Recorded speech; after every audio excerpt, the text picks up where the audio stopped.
tous et bienvenue dans ce nouvel épisode de la semaine de Valkan, votre newsletter audio qui vous partage les médias des infotech à découvrir pour passer une bonne semaine. Aujourd'hui, je vous parle de la première semaine de 2025 qui va donc, du 30 décembre 2024 jusqu'au 5 janvier. Alors, cette semaine, j'ai vu plusieurs choses. J'ai vu une vidéo qui s'appelle 100 Devs Make a Game Without Communicating. Une vidéo très fun sur une sorte de buff, un peu comme un concert de jazz, mais un buff vidéoludique où il y a une centaine de développeurs qui passent les uns après les autres pour essayer de créer un jeu. Ça donne pas mal de n'importe quoi et ça a l'air terriblement drôle à essayer. Et au final, on arrive quand même sur un produit qui est jouable et ce qui est plutôt impressionnant. J'ai aussi continué ma visionnage de Dan Dadan. Donc ce manga, en fait, où une jeune fille qui est un peu dans le monde des esprits, des yokai et du fantôme rencontre un jeune homme qui lui est plutôt dans les cryptides, les extraterrestres, etc. Ils vont échanger leur point de vue, voir que les deux choses sont réelles et ils vont se retrouver à lutter un peu contre tout ça dans un style d'humour assez décalé et assez improbable. Donc c'est assez sympa et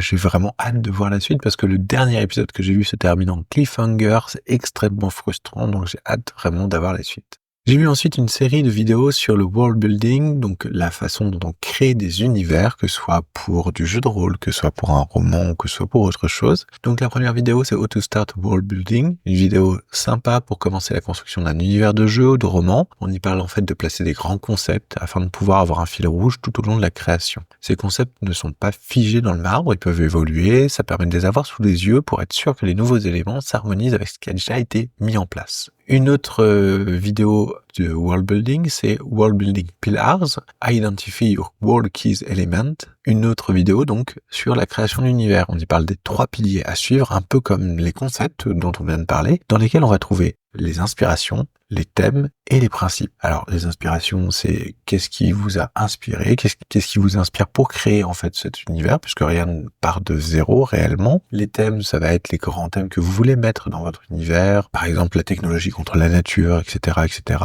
Et les principes, c'est comment fonctionne un petit peu votre univers, ce qui va permettre de mettre en place des règles de physique ou les règles de la magie, etc. dans votre univers. Donc les 3 piliers vont eux aussi sans doute bouger pendant la création. Ils vont sans doute s'étoffer, s'affiner, mais ça permet de garder en tête toujours une ligne directrice, de repenser à ce qu'était l'idée de base, de garder en tête les points importants qui nous ont fait commencer le projet. J'ai vu aussi une vidéo de Thiago Forte Unlock the Power of Flow for Simple Strategy. Alors c'est comment obtenir un état de flow à volonté. L'état de flow, donc c'est cet état en fait dans lequel on est complètement investi dans la tâche qu'on réalise et qui nous permet en fait de nous immerger dans une sorte de bulle et d'être extrêmement concentré et productif sur quelque chose. On parle de productivité, mais en fait on parle aussi bien de travail que de création, de plein de domaines en fait. Et donc l'idée là, c'est de voir comment Thiago Forte propose de rentrer dans cet état de flow à volonté, ce qui est plutôt intéressant comme promesse. Donc les 4 étapes qu'il donne, c'est déjà d'avoir un but clair et précis à la tâche en cours. On peut du coup noter ses tâches du jour avec des buts associés pour bien les avoir en tête. Il faut que le succès de la tâche en cours soit définissable, sinon elle finira par revenir sans fin dans votre to-do. C'est-à-dire que y a un moment, quand on ne sait pas si on a réussi à finir ou pas, on va repasser dessus. Il faut avoir un retour immédiat sur la tâche. Pas forcément un retour extérieur, mais trouver une façon que la tâche ou l'idée ait un effet immédiat en dehors de votre cerveau, une représentation visuelle, une représentation tangible, quelque chose. Par exemple, ça peut être cocher les cases dans la to-do, ça va créer visuellement quelque chose à faire une fois que la tâche est terminée, une sorte de récompense de l'esprit en fait. Ça permet de créer une boucle entre ce que vous avez commencé et ce qui va être reflété dans le monde réel et alimenter votre esprit en idées pour continuer. Et donc on va créer, cocher ou créer, valider. La validation va nous amener à d'autres idées qu'on va réutiliser pour recréer, pour ensuite les valider. Et donc en dernier lieu, l'équilibre entre la difficulté et vos compétences. Il faut que la tâche soit assez compliquée pour vous demander de la réflexion et qu'elle puisse challenger vos compétences. Donc du coup, il y a plusieurs façons de faire ça. On peut prendre une tâche extrêmement complexe et la réduire en petites tâches plus petites et on peut avoir, chaque idée doit avoir un peu de temps pour maturer avant d'être ajouté dans la to-do, donc on le sépare tout, on attend un petit peu pour voir si on a bien pensé à tout, si on n'a pas oublié des étapes, etc. Et puis ensuite, on va pouvoir s'attaquer aux différentes tâches qui vont former un tout. Ça permet de cocher plusieurs cases en fait dans les différentes quêtes stratégies que propose Thiago Forte là-dessus. J'ai aussi vu une vidéo qui s'appelle Obsidian and When Not the Perfect Personal Work Combo. Alors la vidéo, je l'ai pas trouvée excellente, mais par contre elle va avec un article dont je vais vous parler après. En tout cas cette vidéo, autant j'ai trouvé l'article pertinent, autant la vidéo m'a pas apporté grand-chose en plus à la pratique. C'est plus une démo de ce qu'on peut faire avec OneNote sur tablette. Donc, je vais plutôt vous parler de l'article après. Et ça tombe bien puisque je vais vous parler de ce que j'ai lu cette semaine. Ce que j'ai lu cette semaine, donc du coup, Obsidian and OneNote, The Perfect Personal Work Combo. Donc ça, c'est le fameux article autour de la prise de notes pro et la prise de notes perso, puisqu'en fait, la personne qui a écrit cet article utilise Obsidian pour le perso et OneNote pour le pro. Pourquoi ? Parce que généralement, dans les environnements d'entreprise, on n'a pas la liberté d'installer ce qu'on veut comme application, et souvent, on se retrouve avec une suite Office 365 directement,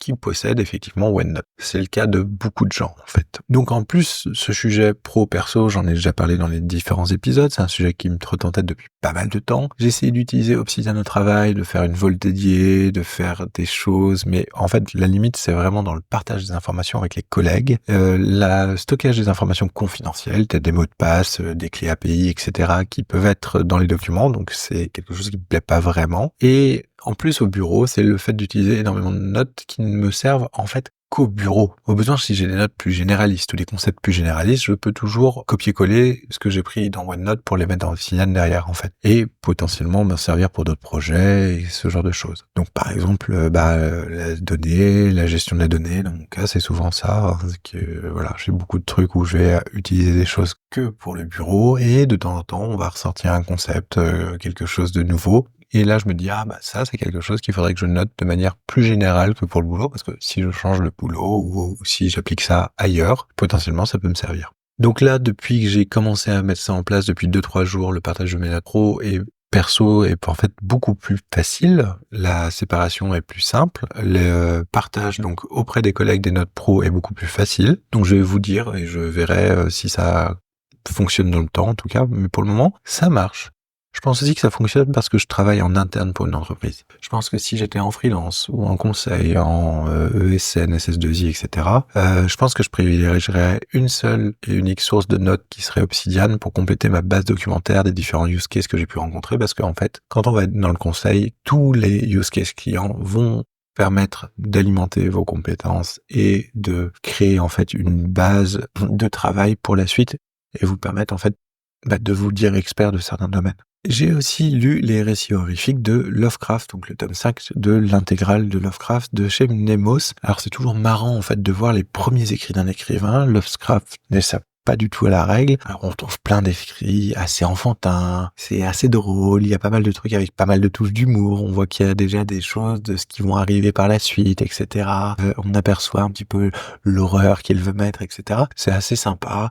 C'est pas forcément le meilleur des tomes, mais c'est, quand on s'intéresse aux écrits de Lovecraft et à Lovecraft en général, c'est plutôt pas mal. J'ai aussi terminé, médité jour après jour, 25 leçons pour vivre une vie en pleine conscience de Christophe André, donc enfin terminé, et en relisant mes notes, je trouve que la première partie du livre me parle beaucoup plus et me semble posséder plus de conseils à mettre en pratique que la deuxième partie qui, elle, m'a pris beaucoup plus de temps à lire. Du coup, je suis très content d'avoir pris des notes et de les revoir. J'ai moins l'impression de rien ressortir de ma lecture parce que c'était un peu l'idée que j'avais en fait en refermant le livre, tellement la seconde partie du livre, elle m'a pas du tout parlé. J'ai lu aussi un super livre que mon enfant a reçu à Noël qui s'appelle Le secret du rocher noir. On y trouve une histoire et une esthétique qui m'ont fait penser à Hilda, le dessin animé dont je vous ai parlé il y a quelques épisodes, et qui m'inspire beaucoup. Dans un village de pêcheurs, les gens ont peur de prendre la mer car il existe la légende du rocher noir, une sorte de récif qui n'est jamais au même endroit, qui surgit de la brume, fracassant les bateaux. On va suivre Erin dans l'histoire qui embarque clandestinement sur le navire de sa mère et part explorer la mer. Et là,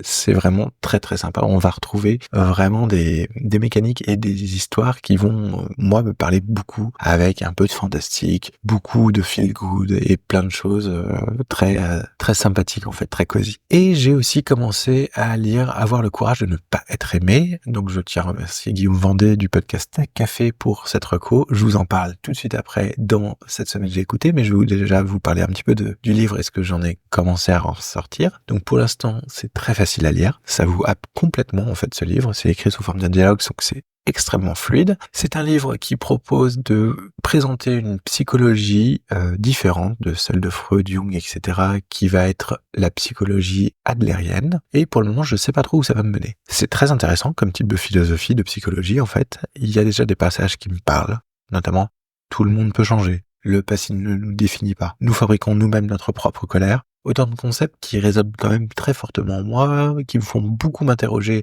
sur moi, sur ma relation aux autres, ma vision du monde, et les mécaniques, les moyens, les leviers que j'ai pour changer tout ça. Donc cette semaine, j'ai écouté, du coup, Tech Café, le bilan 2024. Alors, un épisode un peu spécial puisqu'il y a la team de NipTalk avec lui, et aussi Matt, donc de Prof du Web et anciennement Relife. Alors c'est un super épisode bilan de café que j'ai beaucoup aimé. J'aime bien les différents points de vue qui sont échangés sur les discussions, sur les points forts, les tendances à venir, etc.